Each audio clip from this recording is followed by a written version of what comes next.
I want to begin today by slowing everything down, not because this moment isn't urgent, but because urgency without clarity is how people lose their way. And I feel like there are times when reacting quickly feels righteous, and then there are times when reacting quickly is the very thing that forms us in the wrong direction. This is one of those moments where how we respond matters just as much as what we say. Okay. So, what I want to talk to you about today is recently there was an image that circulated online that depicted former President Barack Obama and former First Lady Michelle Obama as gorillas. And the image was shared through channels connected to political power, and it spread rapidly across social media and news outlets. I'm going to say this, it came from the White House. So I want to be very clear from the start. This kind of imagery is not neutral. It's not harmless, guys, and it's not something that Christians can dismiss, excuse, or laugh off without consequence. There's a long and painful history of Black Americans being dehumanized through animal imagery. And that history is not complicated. It's actually well documented, and it has always served the same purpose to strip people of dignity so cruelty feels justified. So let me say this plainly, depicting human beings, any human beings, as less than human is wrong. It's wrong no matter who does it, and it's wrong no matter who it targets. And it's wrong no matter what political outcome someone hopes to achieve. And that statement should not be controversial. And the fact that it feels controversial to some of us is already telling. But this episode is not primarily about the Obamas, and it's not primarily about President Trump. It's not a partisan episode, and it's not an attempt to score points or inflame outrage. This episode's about something deeper because the most troubling part of this moment is not the image itself.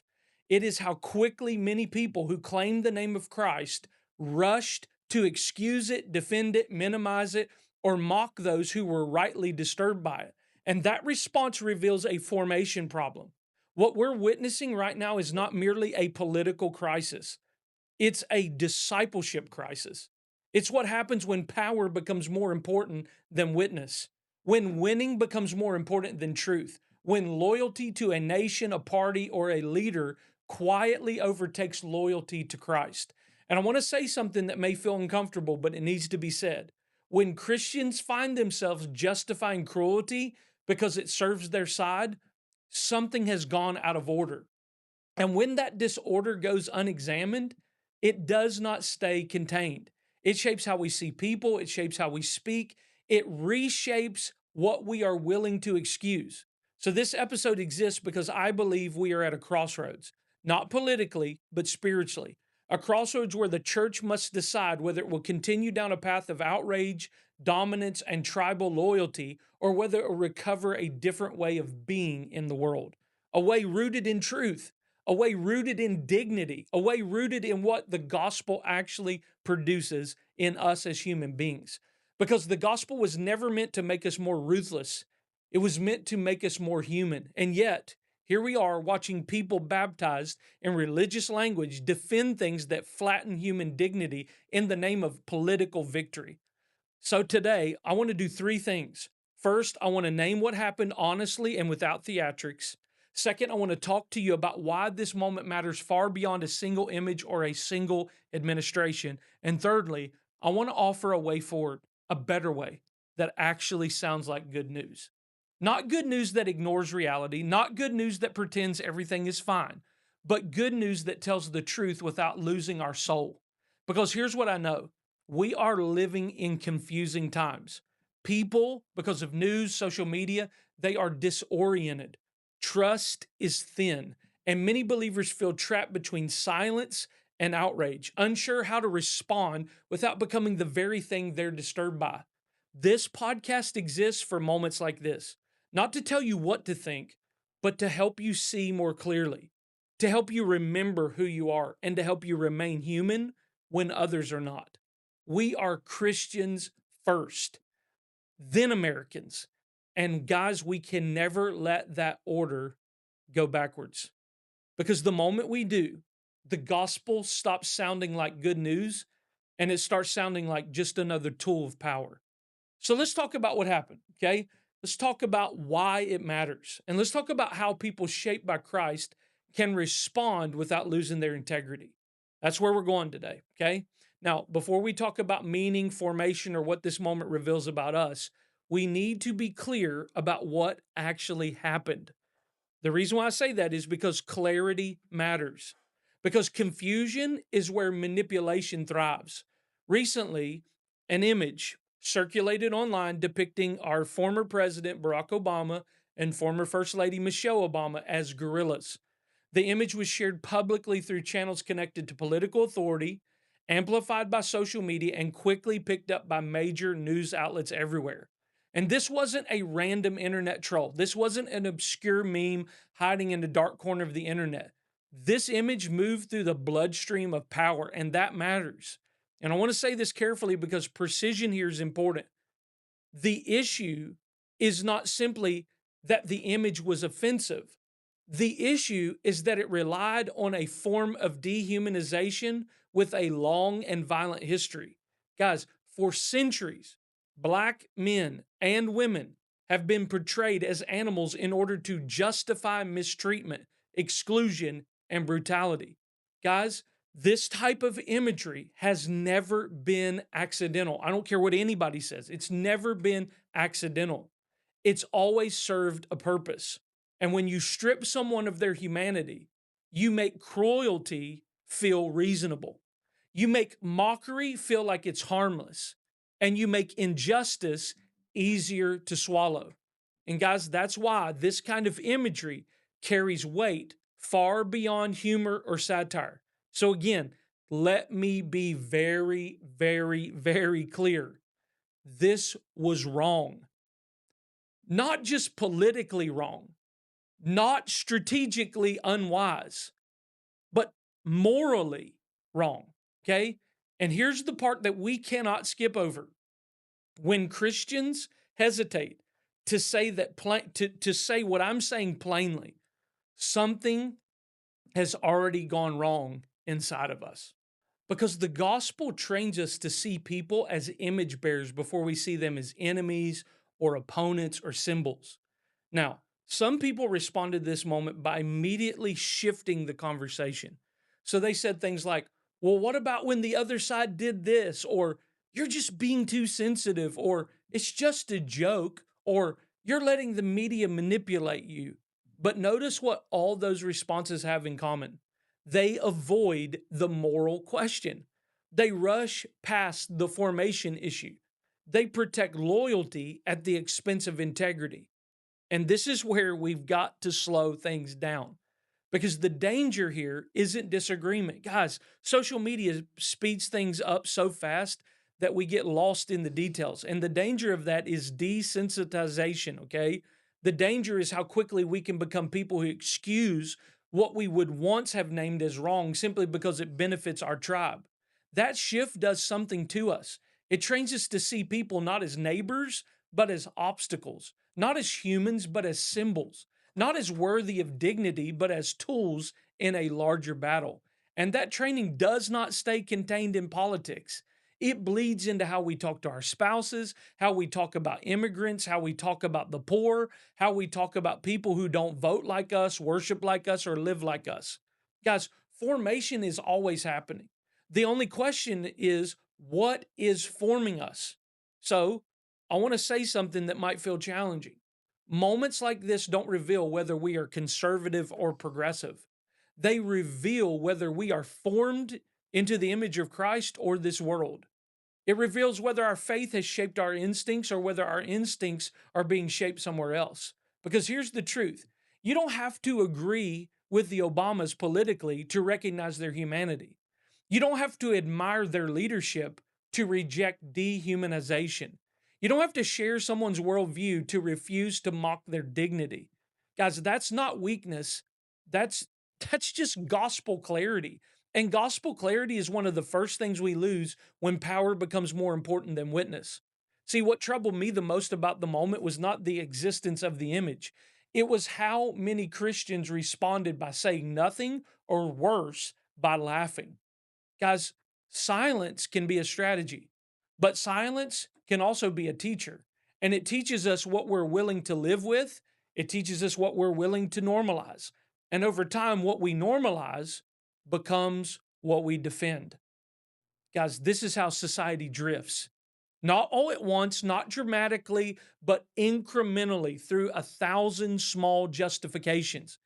And that's why this episode matters. This is why we do the Mark Casto program. I want you to look at culture through a Christological lens. Because this is not about one image. It's about what kind of people we're becoming when cruelty feels excusable as long as it serves the right cause. And if we're honest, many Christians today are deeply confused. They love Jesus, they love their country, and they feel pressured to choose sides in a culture that demands total loyalty. So when something like this happens, they freeze. They don't know how to speak without feeling like they're betraying someone. They don't know how to name wrong without being accused of weakness. They don't know how to tell the truth without losing their tribe. Guys, that confusion is real. I've felt it. I know you have too. And that's why this podcast exists, because there's a way to respond that doesn't require outrage, denial, or compromise. There is a way to hold gospel clarity without becoming cruel. There is a way to remain faithful without becoming tribal, but it requires something that many of us were never taught. It requires knowing the order. We are Christians first, then Americans. And the moment that order flips, everything else starts to slide. See, when faith becomes a servant of power instead of a witness to truth, it stops sounding like good news. It starts sounding like justification. So before we go any further, let me pause right here because some of you listening feel that tension. You feel pulled. At times, you feel disoriented. You feel like the loudest voices don't reflect the faith that you actually believe. And I want you to know you're not crazy. You're not weak. You're not naive. You're sensing that something is off. And that sensing is worth honoring. So before we go on, I want to take a quick moment to speak directly to those of you who feel overwhelmed by the noise right now. Guys, you're watching Minnesota, you're watching what's happening on the news, you're watching issues like what we're talking about today. And many of you, if you're tired of shallow takes and reactionary content and a media environment that rewards outrage instead of wisdom, this is exactly why we built this podcast and why we also built Long Path Creator Academy.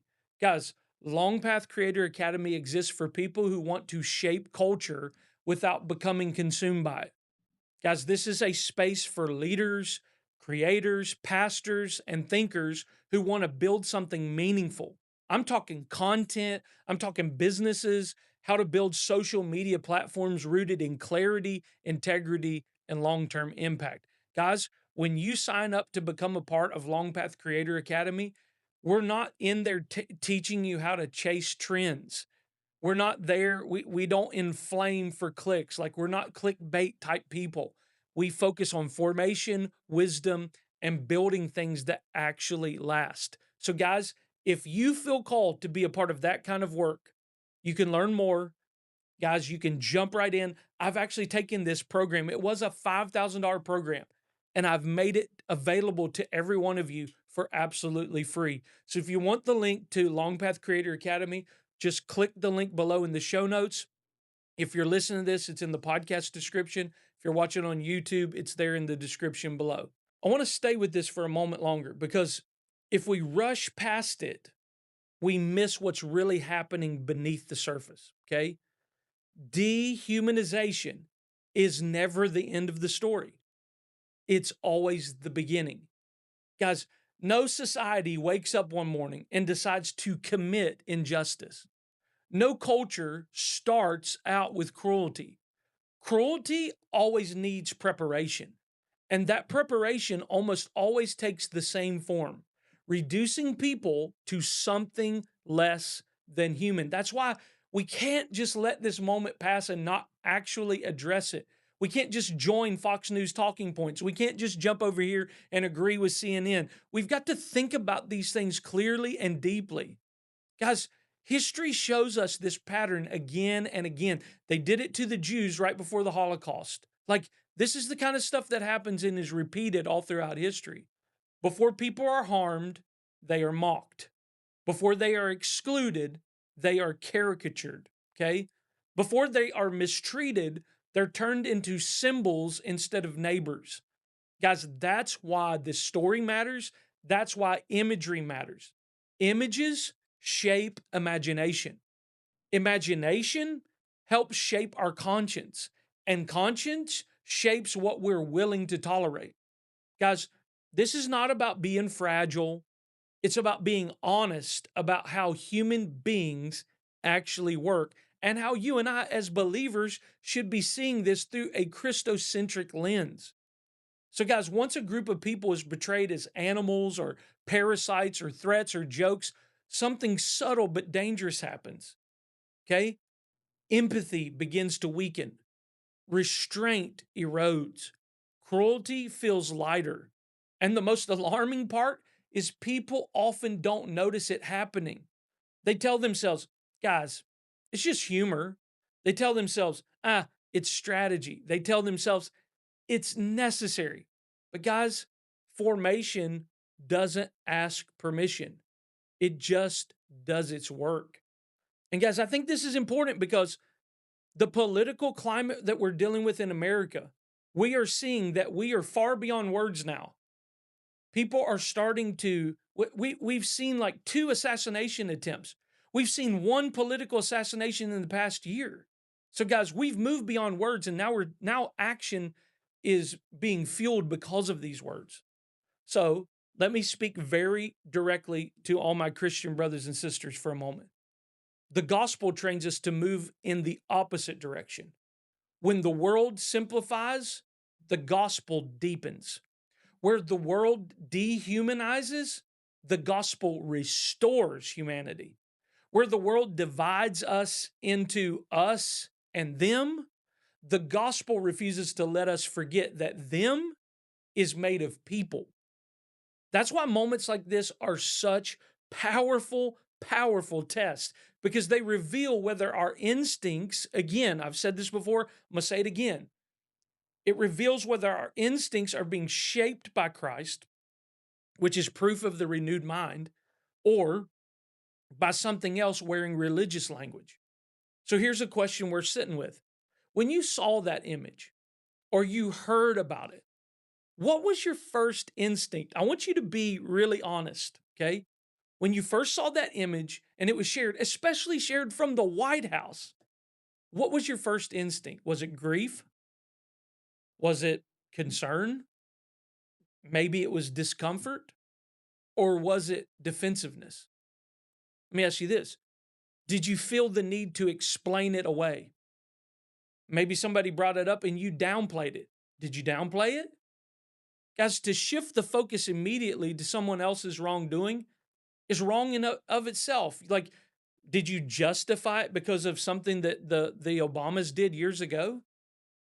And the reason why I'm asking those questions is because many times we don't slow down enough to ask ourselves those questions. Those instincts matter, not because they determine your political alignment, but because they reveal what has been forming you. And formation doesn't happen in a vacuum. It happens through repetition, okay? Through habits, through the voices that we trust, through the communities that we belong to, through the media we consume. Guys, our instincts, I can almost tell people whether they watch Fox News or CNN or they watch TBN or Daystar, whether they watch certain YouTube channels or listen to podcasts. Guys, the media we consume matters. And if we're constantly fed outrage, then we become an outraged people. If we're constantly fed fear, we become fearful people. And if we're constantly fed like tribal loyalty, we become people who excuse anything for the sake of belonging. And this is how faith quietly shifts, not by abandoning Jesus outrightly, but by redefining what faithfulness to Jesus looks like. See, we have allowed America to become we are now officially what I call American Christians. And so faithfulness becomes winning. Faithfulness becomes protecting our side. Faithfulness becomes silence when speaking would cost us status.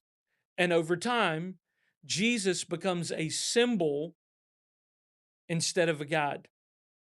That's why my biggest pet peeve is people who don't have the fruit of Christ, but yet they love to wear the cross. It's like, that's just a symbol to you. It doesn't really mean anything. So Jesus becomes a symbol instead of a guide. He's a banner instead of a teacher. And this is why dehumanization is such a serious issue for Christians. Because once we allow ourselves to see others as less than fully human, we are no longer operating from the center of the gospel, even if we still use its language. Now, I want to acknowledge something important. Many people listening to this podcast feel caught in the middle. They absolutely don't support racist imagery. They don't want to excuse cruelty, but they're exhausted by what feels like constant moral outrage. It's guys, the media is doing this to us. Social media is doing this to us. And so you find yourself, you're tired of being told that every issue is the end of the world. That maybe you're watching this and you're just wary of manipulation. Guys, at the end of the day, all of us, we don't want to be used. And friend, can I be honest with you? That caution makes sense. That means you have some mental health. But here's the difference between discernment and numbness. And I think this is an important conversation for us to have. Discernment helps you see clearly. Numbness helps you survive by feeling less. And numbness is not neutral. Numbness always favors the powerful. It always protects the status quo. It always dulls moral and gospel imagination. And that's why silence in moments like this is not harmless. Silence teaches us what we are willing to live with. And eventually, what we are willing to live with becomes what we are willing to defend. Guys, I've been sitting on this issue for days. I've watched the commentary, I've watched voices, and on both sides of this issue. And guys, I'm one of those people that's just absolutely exhausted by every little thing that comes out turns into a conservative versus progressive, left versus right issue. And I'm sick of it too. So this brings us to the deeper issue that we need to name. This moment didn't create a problem. It revealed one. It revealed what happens when Christian identity becomes entangled with national identity in a way that confuses allegiance. See, when faith is expected to serve power instead of critique it, when loyalty to a nation quietly outranks loyalty to Christ, guys, we've got issues here. When protecting our side feels more urgent than protecting human dignity, guys, that confusion doesn't announce itself loudly. Guys, many people look at this moment, it feels reasonable. It feels justified. Maybe some of you are even listening to this, it feels necessary. But can I tell you, friend, it absolutely carries a cost. And what is that cost? Well, simple. It costs us credibility. It costs us gospel clarity. And eventually, it costs us our witness. Because the world can spot hypocrisy faster than the church often realizes. And nothing undermines the message of Christ faster than followers who defend what he consistently refused to do: dehumanize those he disagreed with. Jesus never needed to reduce people to caricatures to confront injustice. He never needed to mock dignity to speak truth. He never needed to dominate in order to lead. Friend, that's not weakness. That's strength anchored in identity. And that's the part we've lost touch with. Many Christians today feel like they must choose between being faithful and being forceful, between being truthful and being kind, between standing firm and remaining humane. But friend, that's a false choice. It's not real. It's a choice created by fear, not by the gospel. And guys, can I be honest with you? Fear is a terrible teacher. Fear tells us that if we don't strike first, we'll lose everything. Fear tells us that restraint is surrender. Fear tells us that cruelty is justified if the stakes are high enough. But fear has never produced good news. Only clarity does. Only courage does. Only a deep, settled confidence in who we are and what we're here to do. And this is where the conversation has to turn. Because if we don't understand why this keeps happening, while Christians keep excusing what contradicts their own faith, we won't know how to move forward. So, guys, I want to jump into the next thing. I want to talk about the deeper disorder underneath all of this. Not just political behavior, not just cultural drift, but what happens when faith loses its proper order and how that disorder reshapes everything. And if we want to understand why moments like this keep happening, why Christians keep excusing behavior that contradicts their own faith, we have to talk about order. Not political order, but gospel order. Every life is shaped by what it loves most. Every community is shaped by what it protects first. Every movement is revealed by what it is willing to sacrifice. And order always tells the truth. When something's out of order, the symptoms show up everywhere. You can see it in a family when career eclipses the actual presence of a father. You can see it in a business when profit eclipses people and the employees. And you can see it in the church when power eclipses our witness. And what we're seeing right now is not primarily a failure of belief, it is a failure of ordered love. Christians have not stopped believing in Jesus, they've stopped letting Jesus sit at the center. Instead, something else has quietly moved into that place. For many, it's fear. For many, it's belonging. For many, it's national identity. And when that happens, when those things begin to take precedence, faith doesn't dis it faith doesn't just evaporate, it gets repurposed and it becomes a tool instead of a guide, a justification instead of a transformation, a banner that we wear instead of a way of life. And this is where the confusion begins because patriotism itself is not wrong. Gratitude for one's country is not sinful. Caring about the future of your nation is not a problem. The problem arises when love of country becomes a substitute for allegiance to Christ. When national success becomes more important than gospel faithfulness. When protecting our people becomes more important than protecting human dignity. See, when the gospel's expected to serve the nation instead of shape its conscience, that's when the order flips.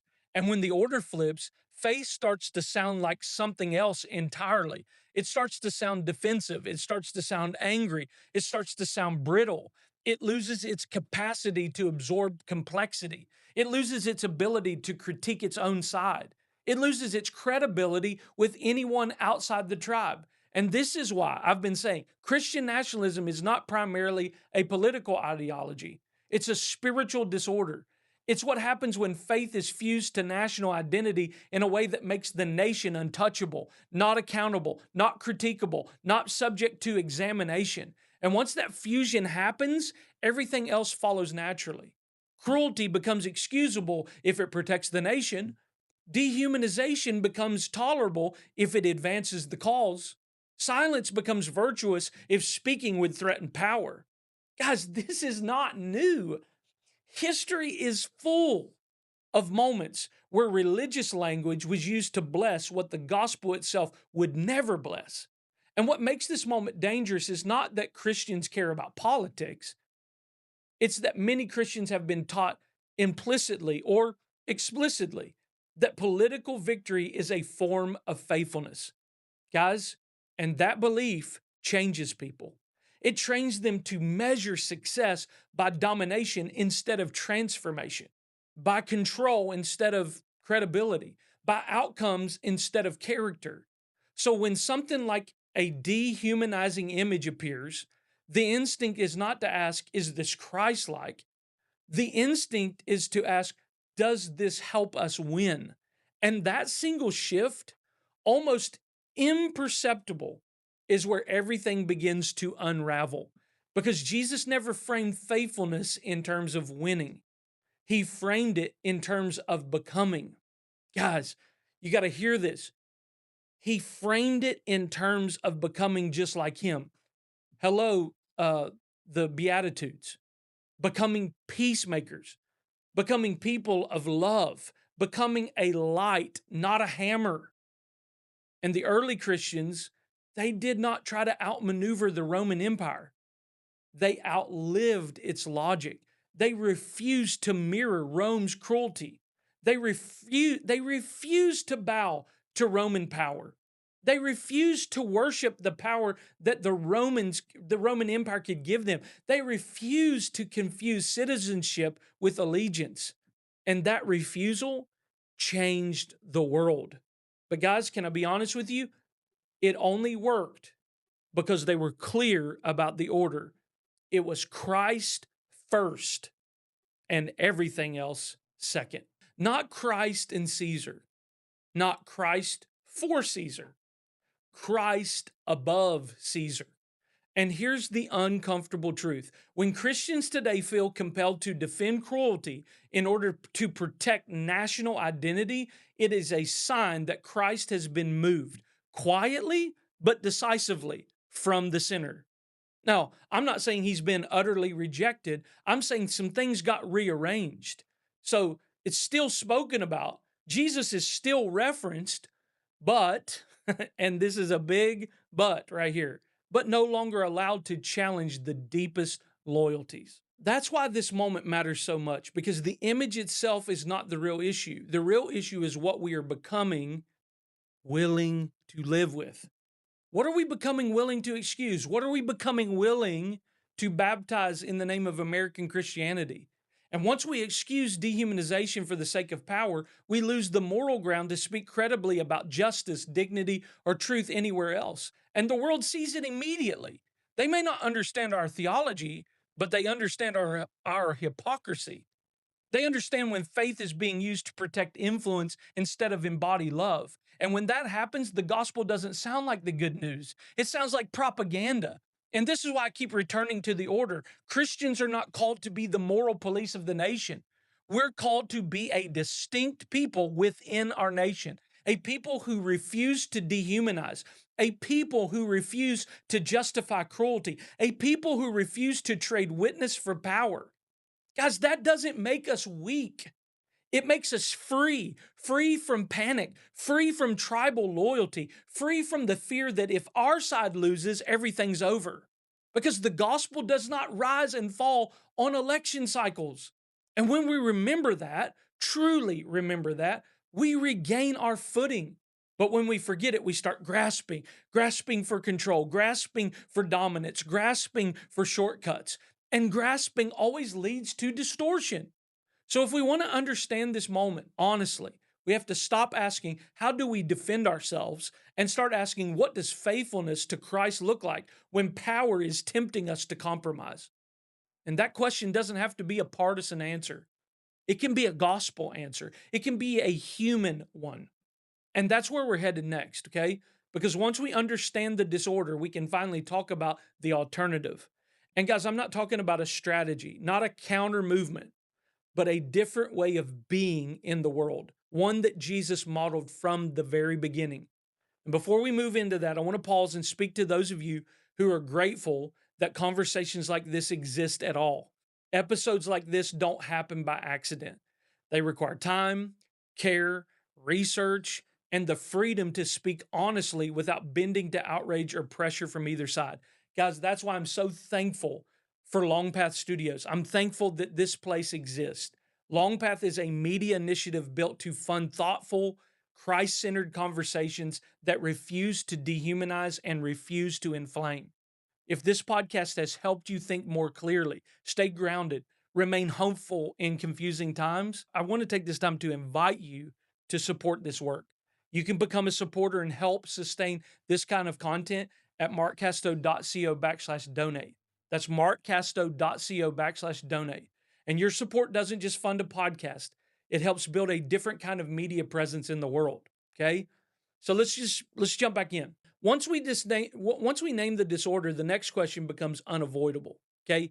If power first faith is the problem, then what does a Christ-shaped faith actually look like in moments like this? Guys, at the end of the day, we know what political power looks like.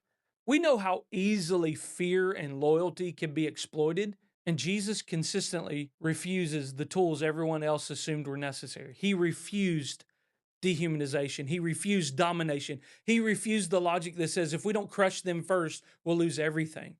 See, Jesus did not confront injustice by becoming ruthless. He confronted it by becoming unmistakably different. This is the part of the gospel that I think many people have forgotten. Jesus was never trying to seize control of Rome. He was forming a people who could not be controlled by Rome's logic. And that distinction matters because power first faith asks one question above all others: how do we win? But Jesus asks a very different question: what kind of people are we becoming? See, power first faith is obsessed with outcomes. Jesus was obsessed with formation.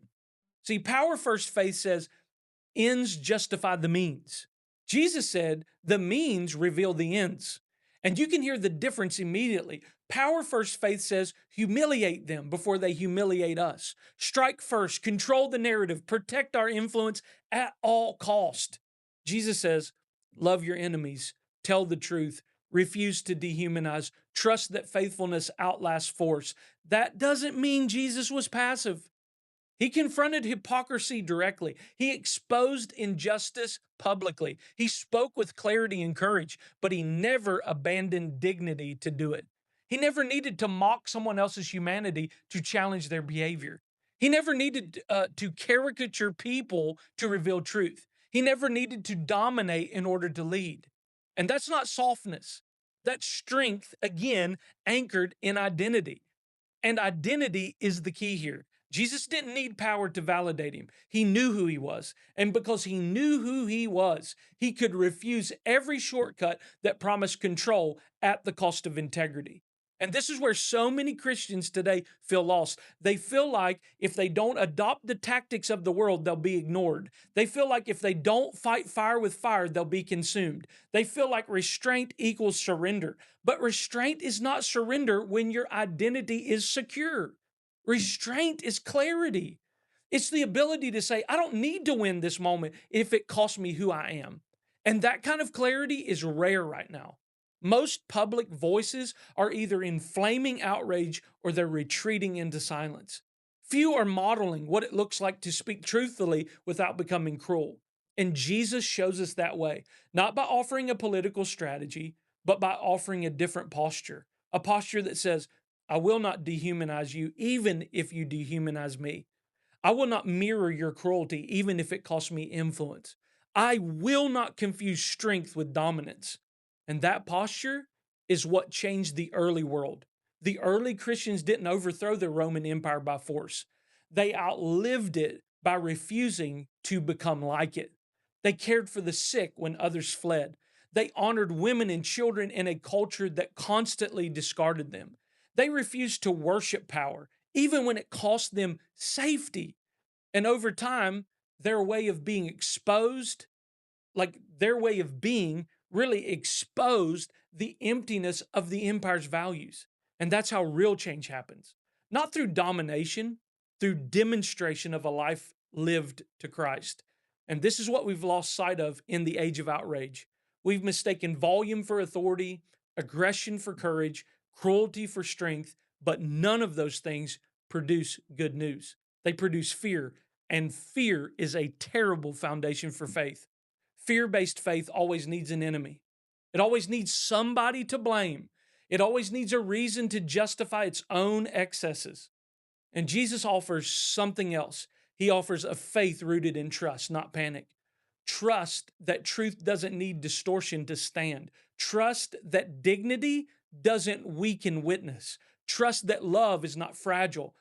And guys, this doesn't mean we ignore injustice. It means we confront it without becoming unjust ourselves. This doesn't mean we avoid hard conversations. It means we refuse to let those conversations strip us of our humanity. This doesn't mean we disengage from the public square.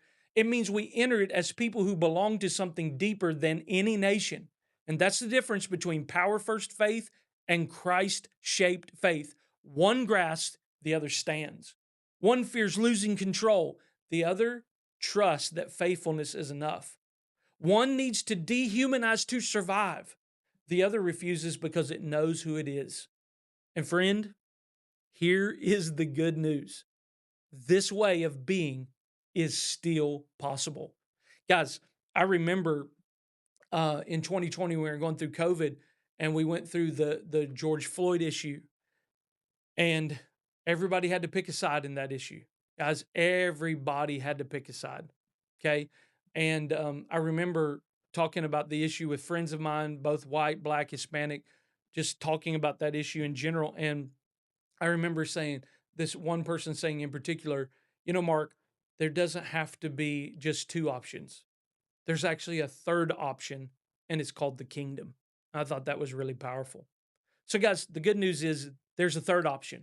It hasn't disappeared, it's just been drowned out by louder, angrier voices.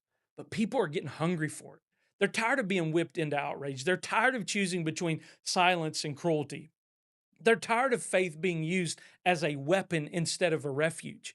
They want to know if it's possible to follow Jesus and remain fully human in a world that rewards the opposite. And the answer is yes, but it requires courage of a different kind, the courage to refuse easy enemies, the courage to speak clearly without shouting, the courage to lose status rather than to lose integrity. And that courage doesn't come from strategy, it comes from knowing who you belong to. And when that's settled, I mean truly settled, everything else begins to realign. And that's where the way forward starts, not with tactics or talking points, but with a recovered confidence that the gospel really is good news and it doesn't need cruelty to prove it. So now the question becomes practical. If power first faith deforms us, and if Jesus offers a different way of being human, what does that actually look like when moments like this happen? I'm not talking about in theory or in a classroom, but in real time, on our phones, in our conversations, in our churches, at our dinner tables. Because most people don't fail in moments like this because they're evil. They fail because they're unprepared. They haven't been given a framework for how to respond without panicking or posturing or going silent. So I want to slow this down just a little bit and make it simple. Here are a few marks of what a Christ shaped response actually looks like. Okay, let's begin first. Christ shaped people refuse to laugh at cruelty. And I know that sounds like obvious, but it's actually harder than it seems because laughter is often a test of belonging. When a group laughs together, they're signaling loyalty. And when you refuse to laugh, you risk as being seen as disloyal. But here's the truth. If something requires another person's dignity to be diminished in order to be funny, it's not humor. That's just decay. And Christians are not called to participate in the decay of people. You don't have to make a speech, you don't have to post a manifesto. Sometimes faithfulness looks like simply not sharing the meme, not adding the laughing emoji, not participating in the slow erosion of empathy. And that restraint matters more than most people realize. Secondly, Christ shaped people are harder on their own side than on the other. And this is one of the clearest marks of integrity. Friend, it is easy to critique your opponents. It's much harder to confront distortion among your own friends. But see, gospel authority is actually built in that space. Anyone can point out hypocrisy across the aisle. Only formed people are willing to say, this is wrong, even when it benefits us. And that doesn't mean you agree with the other side. It just means that you refuse to surrender your consciousness for the sake of belonging. And that kind of honesty is deeply needed right now. Because when Christians only confront wrongdoing out there, the world stops listening. But when we demonstrate that our commitments are deeper than our tribe, people start to take notice. Thirdly, Christ shaped people slow down the moment. Outrage thrives on speed, but wisdom requires time.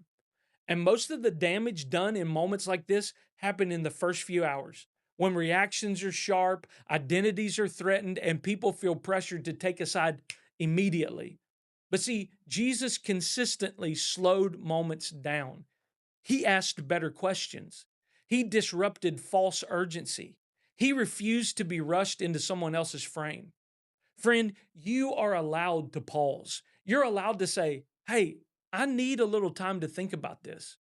You're allowed to resist the demand to perform instant allegiance. See, slowing down doesn't mean disengaging, it means refusing to be manipulated. Okay. Fourthly, Christ-shaped people protect human dignity even when they disagree deeply. And this is where many people get confused. They think that dignity requires it requires agreement. It doesn't.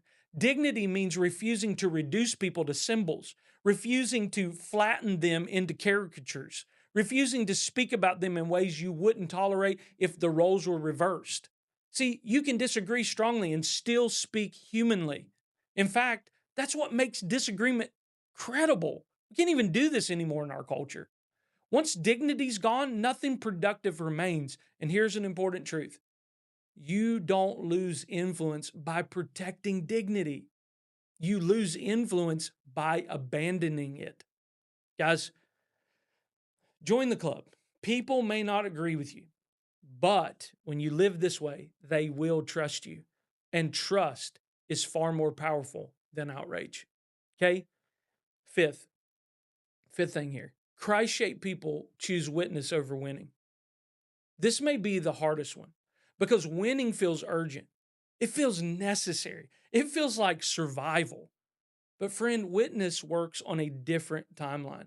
Witness asks, what story does my response tell about the God I claim to follow? Winning asks, how do I defeat my opponent? And see, when we look at the life of Jesus, Jesus consistently chose his witness, even when it cost him popularity, even when it cost him misunderstanding, even when it cost him his life. Friend, and that witness outlasted every empire that tried to silence it. So here's the uncomfortable question that we all have to face. If someone formed their understanding of Jesus entirely by watching how we respond to moments like this, what kind of Jesus would they imagine? A fearful one? An angry one? A sarcastic one? Or a grounded one? A courageous one? A deeply human one? And guys, I'm not asking that question. I'm certainly not asking that question. It's not meant to shame anyone, but it is to make you pause and think and clarify. Because, guys, the world is not primarily listening to what Christians say they believe. Guys, for years and years and years, we have been telling people what we believe, what we believe, what we believe. Because now they're watching what those beliefs produce. Jesus didn't say you be known by your beliefs. Jesus didn't say you be known by your gifts. Jesus didn't say you be known by your personality. Jesus said you would be known by your fruit, and the fruit is love. Guys, and right now, many people, they're not rejecting Christ. Like, I think we have this idea in our mind that in American culture, everybody's rejecting Christ. Guys, they're not rejecting Christ. What they are rejecting is the distorted version of him that they see reflected in our churches and in his followers. Guys, and as a pastor and a leader, that's painful to admit because it's just difficult. But it's also hopeful because it means the problem is not that the gospel has lost its power. It's that we've forgotten how to live it publicly, but that is beginning to change, guys. The good news is that we can recover, and we are recovering it. Guys, we can choose restraint over reaction. We can choose clarity over cruelty. We can choose formation over the frenzy that we see online. And none of that requires perfection. Guys, of all people I know, I'm not a perfect man on any level. But what we can say is we can put some intentionality behind it. And guys, that requires us remembering the order. It is Christ first, everything else second. And when that order is restored, responses like this become clearer. Guys, you don't have to calculate every move. You don't have to fear every outcome. You simply ask one steady question. What does faithfulness look like here? And then once you have that clarity, then you can act accordingly, even if it costs you approval.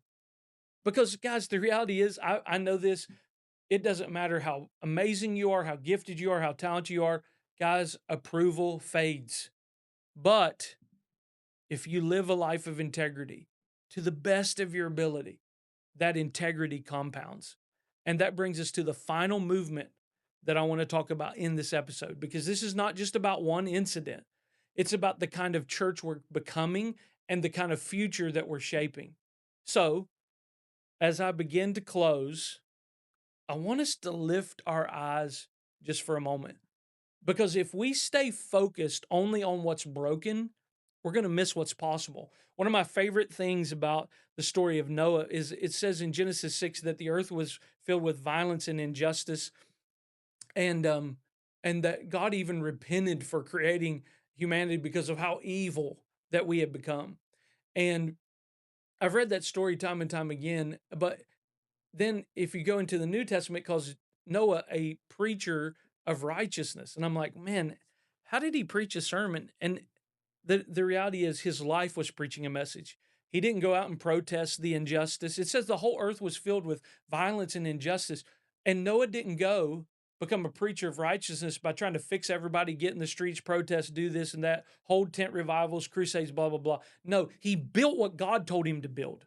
And how did he do that? The scripture says he must have lifted his eyes from the chaos of humanity. And the Bible says he found grace in the eyes of the Lord.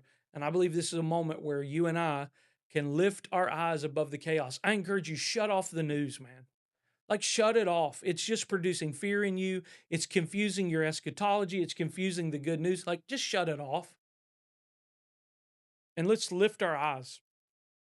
And I believe, like Noah, we'll be able to lift up our eyes and find grace in the eyes of the Lord. Guys, this episode has not been about shaming Christians. Like, that's not my heart at all. It has not been about diagnosing failure for the sake of critique.